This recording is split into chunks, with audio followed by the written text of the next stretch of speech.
আমরা করব জয়।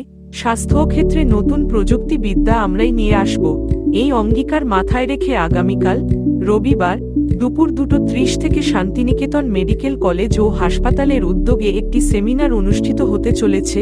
সেমিনারের বিষয় হল CKD, an emerging epidemic, technical sector আর মেডিকেল সেক্টরের সমন্বয় করে উন্নত প্রযুক্তিবিদ্যা এবং মেটাভার্স টেকনোলজির মাধ্যমে চিকিৎসা ব্যবস্থাটাকে হাইটেক লেভেলে নিয়ে যাওয়াই হলো এর মূল লক্ষ্য।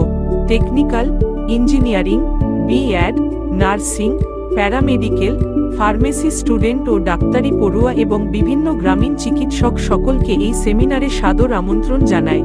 প্রখ্যাত চিকিৎসক ও কিডনি ট্রান্সপ্লান্ট বিশেষজ্ঞ এবং নেফ্রন কেয়ার ইন্ডিয়া লিমিটেডের ডিরেক্টর ডাঃ প্রতিম সেনগুপ্ত এই সভায় মুখ্য আলোচক হিসেবে উপস্থিত থাকবেন। আসুন আমরা সবাই মিলে স্বাস্থ্য ব্যবস্থাকে এক নতুন রূপ দেওয়ার চেষ্টা করি। ধন্যবাদ। মলয়পীঠ সভাপতি, শান্তিনিকেতন মেডিকেল কলেজ ও হাসপাতাল।